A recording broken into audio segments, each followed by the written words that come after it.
Building a solid customer experience and creating lifelong customers go hand in hand. They are not mutually exclusive, but how can you actually accomplish this?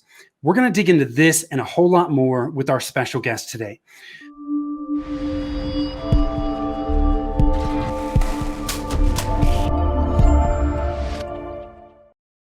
Hi, I'm Tim Fitzpatrick with Rialto Marketing, where we believe marketing shouldn't be difficult. All you need is the right plan. I want to thank you so much for taking the time to tune in. I am super excited to have with me today Caleb Roche from CRoche Consulting. Caleb has a marketing degree and an almost MBA. Okay, he's almost there. He's going to have his MBA in December. Congratulations ahead of time on that one. He's worked with companies large and small to help them make business and marketing simple. Super excited to dig into this conversation. Caleb, welcome, and thanks for being here, man. Thanks, Tim. Thanks for having me. I'm looking forward to this. Yes. We're going to talk about customer experience, lifelong customers, super important to any business. I don't care what business you are in. Before we do that, I want to ask you some rapid fire questions to help us get to know you. You ready to jump in with both feet here? I am. I'm ready for the tough hitting questions right now. Okay. Yeah. They're not all that tough, but so when you're not working, how do you like to spend your time? I love to spend time. It's a typical answer, but I love to spend time with my family. I've got an awesome wife and an almost 2-year-old. I love the word almost, I guess. Yeah. But I love spending time with them and just really enjoying the time I have with them. Now, before you know it, your 2-year-old is going to be 10. Time goes by almost super 10. fast. Can I use the word almost 10 as yes. well? Or yes. Yes, you can. What's your hidden talent? My hidden talent, I've got to say, I'm quite good at golf, or at least I think I am. It really just helps me kind of focus on nothing, and I don't have to worry about business. And so I like to think I'm pretty good at it, but you might ask someone else and see if that's actually my hidden talent. Yes, golf is golf can be fun at times. It can be incredibly frustrating too, right? Fair. Just when you think you got your stuff together, man, the wheels come off. What's the best piece of advice you've ever been given? I've always been told by other business owners to be patient, since great things take time. And it's really shown in my business. I'm not for sure if you felt this way, but you have moments of slow growth and you have moments of big growth, and each have kind of their pros and cons, but kind of being present in the moment and being patient when those things happen. It kind of resonated with me, and it's kind of stood out to me that it's continued to live true past 5 years. It's a great piece of advice. What's one thing about you that surprises people? Oh, I don't know if you did your research enough on this one, but I'm actually 22 years old. Yeah, I knew that. I knew you were younger. I didn't know your exact age. So, so people, based on what you're doing and where you're at, people assume that you're older. Yeah, I've had most conversations I go to, they think I'm around 30. And then usually in conversation, it comes up that, this is the first year that I can drink, or my second year that I can legally drink, or being a little bit younger. And then it kind of dives into a conversation. They're like, holy cow, you're that young. And so it's kind of nice because a lot of people think I'm older, but then I don't know if it's a good or a bad thing that they have the shell shock that I'm a little younger than they think. Yeah, it's kind of funny how that works, right? Like for a while, when I was your age, it always I got kind of frustrated that people had to ask me for my ID, and now nobody asks. So I've heard dude, what are you saying? I'm sure once I'm like 50, I'll be looking back and wishing people thought I was 30 or 22. What does success mean to you? Success means to me being able to provide a great life for my family while still really being involved in family life. It's kind of a big piece of my life of not spending as much time with them the first couple years and kind of diving back into that. So success to me is just them being happy. Love it. Where's your happy place? My happy place is normally in the mornings in my office. I try to wake up. I don't have a certain time I wake up. I wish I could say it was like 4 or 5 a.m. that I woke up every single morning, but I definitely don't do that. But I really enjoy waking up and I'm reading at least a book or two, a couple chapters, and sitting here with some coffee. That's been kind of where I find my happy place. Love it. It's before everybody else gets up. It's quiet. Yes. Yep. Okay. Yep. Yeah. What qualities do you value in the people you spend time with?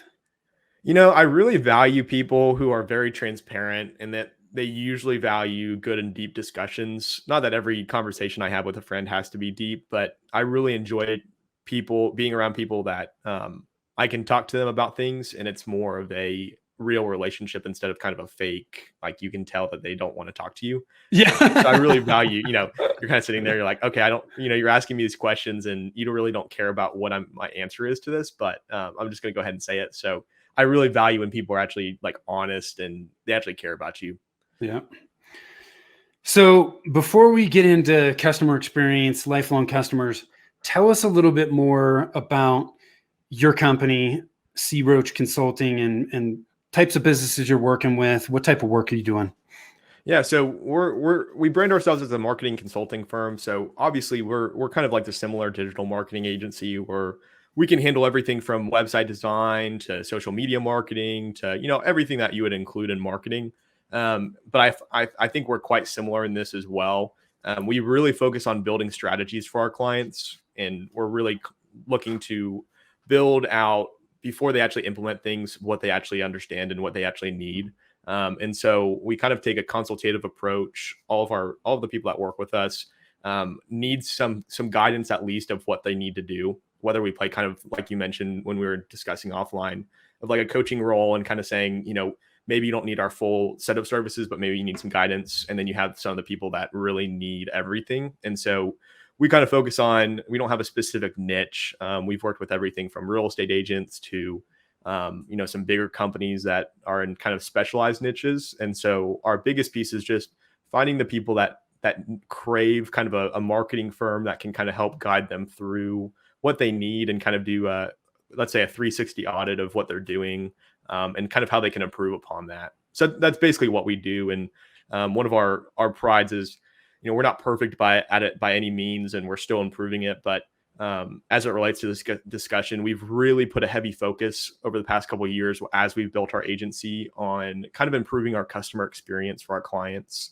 And so we've kind of tried to identifying pain points that maybe companies are facing when they're working with marketing agencies and trying to avoid those when they work with us, whether it's lack of communication, whether it's a lack of transparency. And so we're really putting a heavy focus and continuing on that of any client that works with us. We want them to be completely happy when they work with us. And so we put a lot of effort into building systems to kind of provide that great experience. Love it, man. So let's jump into it. Customer experience. First we should probably start by just defining what is customer experience, and then how can we build a better customer experience within our business? Yeah. So I don't know if you look at it this way, and we probably go back and forth about this, but I'm pretty sure we're aligned on this. From our perspective, customer experience is anytime that someone interacts with your brand or they hear about your brand, or it's always the thought that goes to your brand and how they associate it. And so how did they experience the service that they received, or how do they perceive your business or what you provide? Is that how you would define it as well? Yeah, absolutely. And I would look at it even from the experience of what's the experience before they're a customer as well, right? So it's really looking at the entire customer journey from the minute they think about working with a marketing agency in our case, or whatever your business is, from the minute they think about working with a company like yours all the way through buying and doing repeat and referral business. That all plays into the customer experience in my opinion. Yeah, no, I agree. I missed out on that. So I appreciate you finding that, because I think that plays a vital role, especially in those beginning parts of the experience, because and this is kind of diving into building a better customer experience, Yeah. but it seems like you really have to listen to their journey. And so whether they're approaching you, let's say for a service business approaching you, you really have to listen and say, are they saying, we've worked with agencies in the past and here's why we didn't like them, or here's our experience, or we really didn't get enough leads, or we didn't feel like they were communicating, and find out what were those pain points on that journey that have brought them to you. If Yes. they've already had an experience, and sometimes you have those, and sometimes you have someone that's completely new that is like, they have no experience. You don't know what to expect with them. And so Yeah. it's kind of finding different paths that you can take them through depending on what journey they're taking or what part of the journey they're in currently. So how do we build a better experience? I think first it starts with listening. So we've got to be active listeners in what pain points or what part of the journey are they actually in? Have they worked with other, let's say for a restaurant, I always like to use the example. I heard a story once or an example of a restaurant, and you've got to identify, is this their first time to the restaurant? Is it their second time? Is it their third? Are they referring customers back? Are they coming back every week?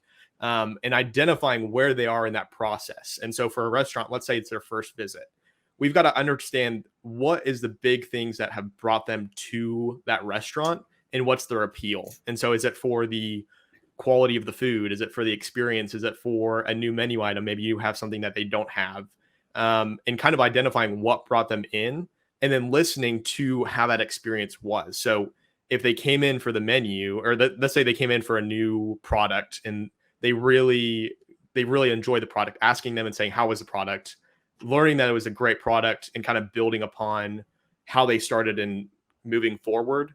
And I guess a restaurant probably isn't best example for this. It's all good as I'm kind of going into the conversation, but I guess for a marketing agency, let's say for our clients, listening to going back and seeing where they are on the journey, seeing where they're at. Okay, let's say they've had a bad experience with an agency, and then building upon what are the certain things that are the pain points and how do we identify those and make sure that they don't happen.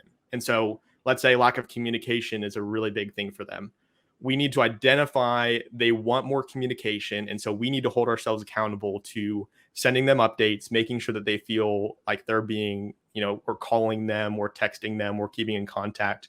And so it all starts from that listening conversation, listening to what they need and then building out based on those conversations that you're having, whether you can make it into, let's say, 4 different buckets, or if it's specialized per person, and then building out different paths and experiences that are going to really make sure that they don't have that experience. So if I understand you correctly, we need to understand what that prospect or client's needs are and expectations based on where they are in that journey at any given point in time. Absolutely. Right. And once we understand what those needs and expectations are, or what actions they're taking, then we can start to plug in the systems, the tools, the procedures that we need to have to meet those needs and expectations or meet those actions. Absolutely. Did I get that right? Yep. Because, the big thing with customer experiences, obviously you have to set systems in place. From what we've seen, you have to set systems in place to kind of hold yourself accountable. But at the end of the day, each person is different. And so communication might look completely different for one client versus the other. We have some clients that when we talk to them and we set expectations of how much they want to be communicated with, some want to be updated every single week and they want to have like a Zoom call or they want us to meet in person. While we talk to other clients and they're wanting every 2 weeks or every month, because a week would be a lot of emails for them and it'd get kind of annoying for them. And so It's kind of identifying what is going to keep them kind of happy and following this experience where it's not too much communication, it's not too little, and identifying for each specific person what they need and then fitting that in the different paths that we can kind of fill, how they kind of fill through that path. Yeah. Got it. So we, in our business, some people may call this something different, but in our business, we use, the customer journey, which different people look at the customer journey differently. We look at it as an hourglass with 7 steps. And this is from John Jantz over at Duct Tape Marketing, where you've got, we all know what an hourglass looks like. The sand's at the top and people are working their way all the way through. You have know, like, trust, try, buy, repeat, and refer. And you map the journey, right? Which is basically what we just talked about. So you map what their needs and expectations are at each phase, what actions they're taking, and then you can look based on that of what you need to do as a business to fill in those gaps and create a solid customer journey. Because if you can create a good customer journey, you'll help people move through that, right? And they'll have a solid customer experience. If you have gaps, then you identify what those gaps are and you can improve the customer experience. Oh, Do you guys absolutely. do you guys use similar tools for that? We do. And that's kind of, we like using segmentation a lot. And so kind of putting people in boxes and identifying what segment do they fill in this population. And so we use that same approach of like the funnel view of each person's in a different spot, and we've kind of got different, systems set up for different places, and then Yeah. building out of that where we kind of follow a different path. And then as soon as we find those gaps of what we can do, we slowly divert just a tiny bit, find a way to implement that within their specific path, and then move on from there. Yeah. Awesome, man. I love it. So the key here is you got to listen to customers and you have to ask questions to really understand the journey all the way through. And once you understand that, then you can start plugging in the gaps or the tools or whatever it may be that you need to have to help ensure they've got a solid experience. Yep, absolutely. Awesome. So let's talk about lifelong customers, right? We've talked about customer experience. What can we do to effectively build lifelong customers once we understand and we've got a solid customer experience? Once we get kind of an idea of what that customer is wanting, I think it's important to build, let's say, a profile around them of, we've taken them through this journey, using your example of the 7 steps. We've got 7 different areas that they've gone through, and now they're at that kind of repeat buyer stage. Now we know them. We might know their name. We might know their kids' names. We might, we know more about them than just this is his first time or this is his pain point. And so it's really building trust and relationship around that person and around that profile. And so now we have all this data that we've gone through, let's say 6 months, because sometimes it takes a little bit longer depending on what industry you're in, to build that trust and to build that lifelong or repeat customer. And so now we've got a lot of data on them. What do they enjoy to do? Do they like to go play golf? Do they, and finding those little areas that as we're listening and as we're having conversations throughout this entire journey, what are the things that excites them? And so it's kind of relating to them in those conversations. And so it's really not trying to be fake, but if someone likes, let's say, golf, one of my clients enjoys golf, I'll make it a purpose to, anytime we have a discussion on the phone or anytime that we talk, I'll usually bring up some sort of golf. Have you played golf? Have you, do you want to go play some golf? And finding little areas where you can relate more to your clients. Not only are they having good experiences, hopefully if they've made it this step in the journey, they've had a fantastic experience. We're building kind of this personal relationship with them. Now it's time to really invest in that relationship and kind of build upon that to where we can relate really heavily to what they want or what they do or what they enjoy, and kind of intertwine that with our business. Yeah. So we're taking it, we're going below the surface to get to know them a little bit better on a more personal level. And when we understand them better, then we can do things to just continue to strengthen that relationship, right? Because when you bring up golf to that one particular client, my guess is that's making them feel like, oh my gosh, Caleb's actually listening, right? He cares. He's paying attention. I'm not just another client. Well, and it's kind of a silly analogy, but even that golf thing, like, it really shows people that when you're having conversations that you're actually listening to what they have. And so Yes. even identifying, let's say they have a 2-year-old, understanding and knowing that 2-year-old, or even that, I've had so many people say, how's your son? And they'll say a name that's completely different than my son's name. And I'm like, you obviously either are having a really bad day and just can't remember, or you haven't listened to my conversations enough to where, like, you've literally pronounced my son's name wrong, and yet we're like friends. And so, and it kind of shows you, I mean, there are times you have bad days where you mess up, you're like, oh my gosh, I said the wrong name. But having to where, like, people notice the little things internally, everyone does, of, oh, I can really tell that he's listening and really relates to what we do. And even with my experience, so I worked with Inspire Brands for 2 years. They own Jimmy John's, Buffalo Wild Wings, Sonic Drive-In, a couple other brands. Okay. And so I worked in the guest experience, consumer research part of that brand. And so what we mainly did was kind of building products. The chefs, they have chefs that build products from scratch. And so, you think about Arby's, you wouldn't think like Arby's had professional chefs back at the office kind of building these products, but they do, and they build these products. And then before they go to market, they actually consumer validate these products. So they go to taste tests and see what people think about them. Is it too salty? Is there, is there too much cheese, not enough cheese? They use a lot of different metrics before they push out a product. And so it's something that I think businesses can take from that is, a lot of these companies are investing really heavily into, they have some sort of population that they've identified, maybe 35 to 45-year-olds that they have different segments that they really push on.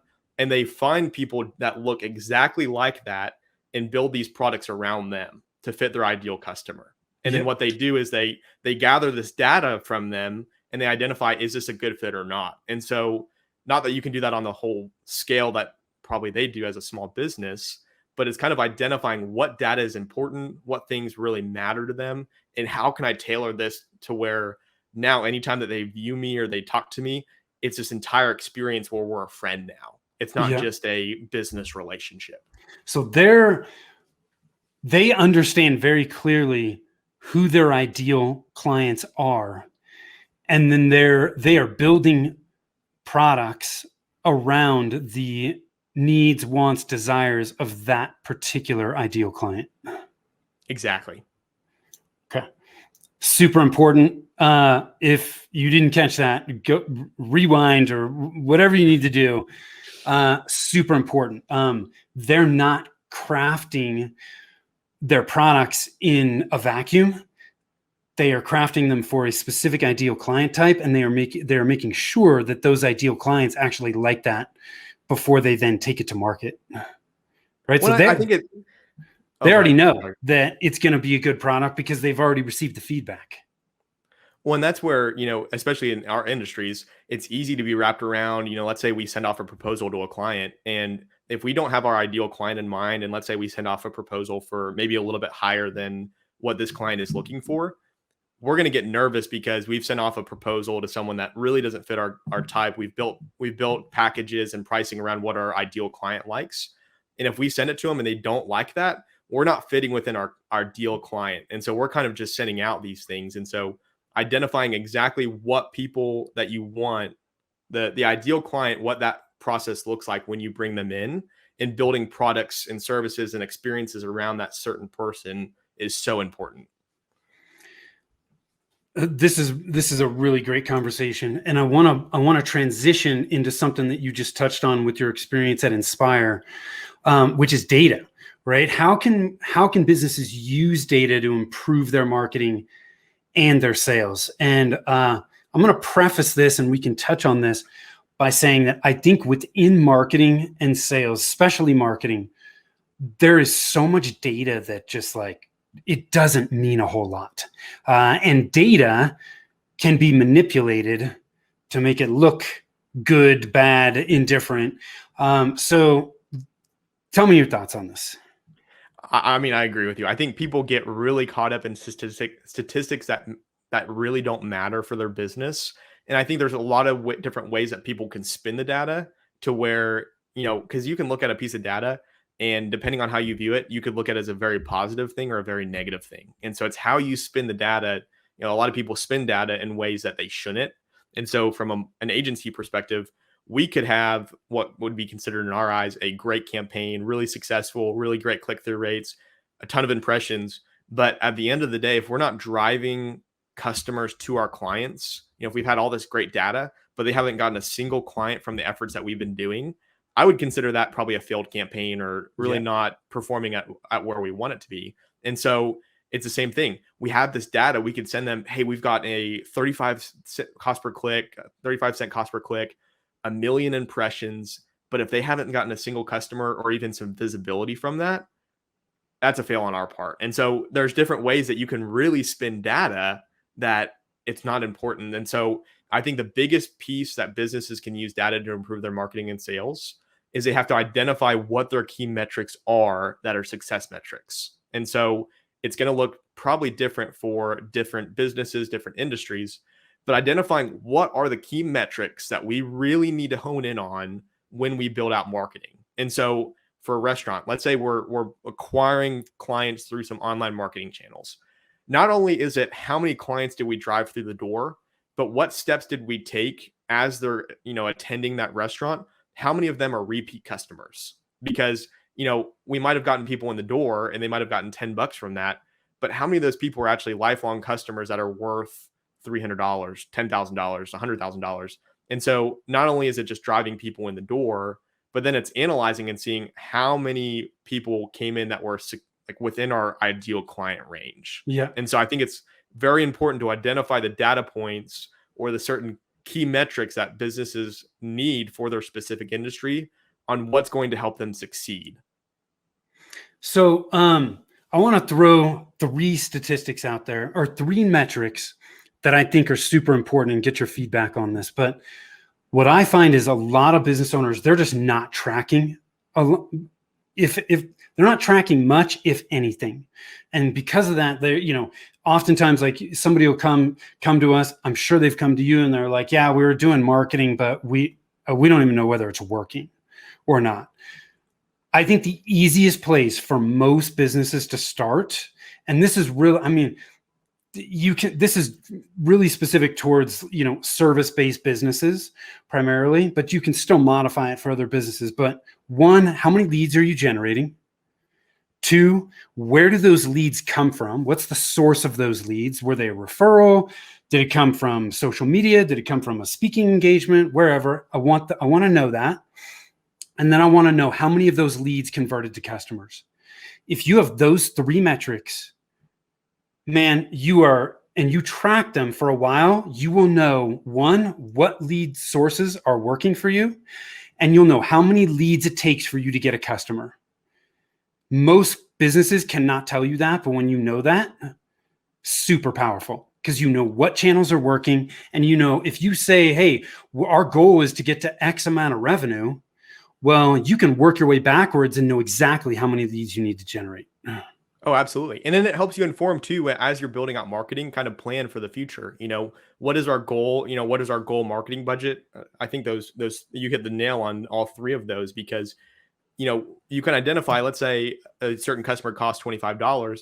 Well, now we know if we have a growth rate of, we're looking to acquire 400 customers in the next year, we can put a specific dollar amount to how much we need to spend to get that goal metrics. And obviously it can vary depending on different things, but at least it gives you a good benchmark of what success looks like for a business and how you can plan for the future, because we're both strategy based. And so not only are we focused on, all right, we got you down to a $25 cost per lead, let's say, we're good to go. Let's keep, running and gunning. Now we can look, okay, what's our Q4 goals? What are our yearly goals? And how close are we, or have we already exceeded them? And how are we going to improve those goals next year? And so I think those three key metrics are really vital when you're building out these plans as well. Because once you know those numbers, you touched on a few others that are super important, but once you're tracking those numbers and you're in the habit of doing it, then you can start to get a little bit more advanced, right? You touched on, cost per lead. What's the lifetime value of a client? Okay, because then you're going to know, okay, well, how much can we actually spend to acquire a lead and still remain profitable? But then you also touched on, when you know those numbers, right? The cost per lead, what your average lifetime value is, and you start to look at your goals, then you start to know, okay, well, dang, how much do we actually need to budget for our marketing to hit the goal that we need, right? Yeah. So, if you track the right numbers, you can work your way backwards and do exactly what you need to get to those goals. Well, I think that that lifetime value is really important too, because I know it's really hard to identify sometimes the point of, are they going to be with us for, let's say, 3 years, 5 years, especially in our industry, because it's, you can have turnover so quickly or so long. But having those metrics, let's say customer lifetime value, it really helps you build a really good relationship to where you can identify how much you can spend to acquire. Because, a lot of businesses with marketing the way it is now, it's so in the now. It's so, I want leads now, and it's definitely important. But what I see a lot of business owners doing is they look at the now and they don't look at the future. And so let's say they've run a really successful campaign, they've built customers, but let's say we're over their budget just a little bit on cost per lead. But if they have let's say they're a cleaning service, if they're a cleaning service and they're getting customers and these customers are signing up every week, they might be paying, let's say, $50 per lead and getting, let's say their first service is $50. But if that person stays around them for a year, 2 years, and is on weekly service, how much more is that person worth to them than just that initial $50? But I don't think a lot of businesses, as a business owner, I know it's hard to envision that sometimes, but it's really important to identify the now metrics are good, but then at the same time too, identifying how much is this actually worth to me and how much am I paying? So what is my actual return on investment for this client or for this person? Yeah. If you look at the short term, you're only looking at the first part of the puzzle there, and you're missing a ton. And you're not looking at enough data to be able to make the right decision. Because it's like you said, I mean, so many people look at, oh, well, my average ticket is whatever. Well, let's say it's $1,000. Well, that's not the whole picture. Because if they spend $1,000, but then they go to recurring and they stay with you for 2 years on average, right? You got to take average numbers. Well, then, man, the lifetime value of that client is so much larger. The amount of money you can actually spend to acquire that customer increases significantly. And one of the things that I think it was Russell Brunson from ClickFunnels always talks about is, the person that can spend the most to acquire a lead wins. So, and it just makes perfect sense, right? The more you can spend to acquire a lead, the more you're going to put people out, because there's a bunch of people that are going to go, well, geez, I can't spend that much. It's not profitable for me. So I think it's good too to identify, referral side as well, because you're, service-based industries, you're getting clients in, but if you're providing, going back to that guest experience, if you're getting these people in at a dollar amount that you can, spend for marketing, you're providing them this great guest experience. And let's say they become a lifelong customer.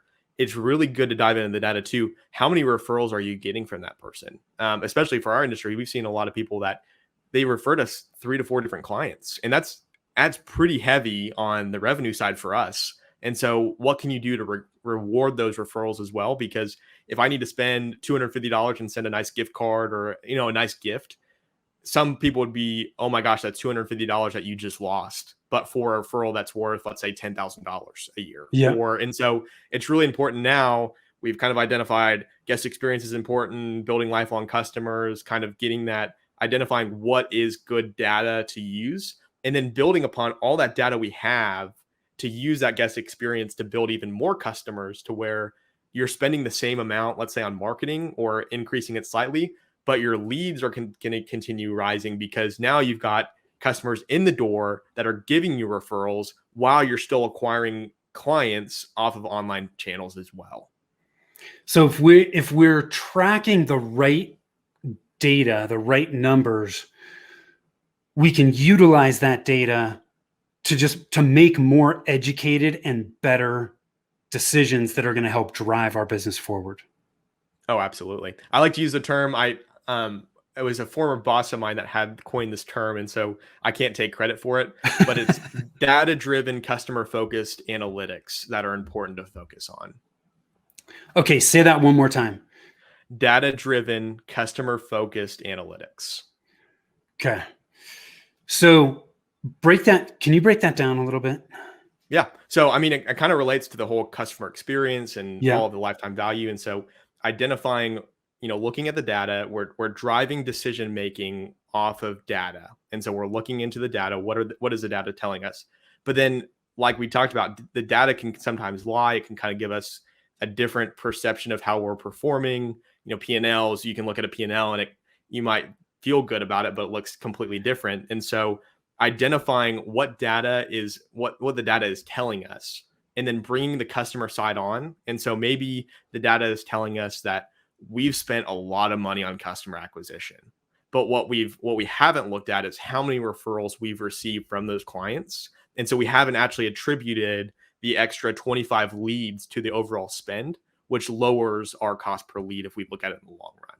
And so it's identifying what is the data saying, but then bringing the customer perspective in the actual people side of it, of how is the experience that they're having. We might be spending a little bit more, but they're having this incredible experience. We got the cloth napkins instead of the paper napkins. And so, it's a whole new ball game. And so what things are we maybe spending a little bit more money on and maybe losing out a little bit on? of then building that, that ideal client out, or getting the people we want. And now they're sending their friends over to us as well. Love it. This has been awesome stuff, Caleb. I appreciate you taking the time. Any last minute thoughts, words of wisdom you want to leave us with today? No, I think it's just really important, like we've talked about. And I love having this conversation because it's so important that marketing isn't just the advertising part. It's the entire experience, like you talked about. And so it's important to identify that perfect client of yours, or that ideal client of yours, and kind of build an experience that builds lifelong customers out of that. Love it, man. Where can people learn more about you if they're interested in what we've talked about? You obviously know what you're doing. Where can they learn more? They can just go to our website. It's CRoche Consulting, CRoche Consulting.com, and it's right there at the bottom.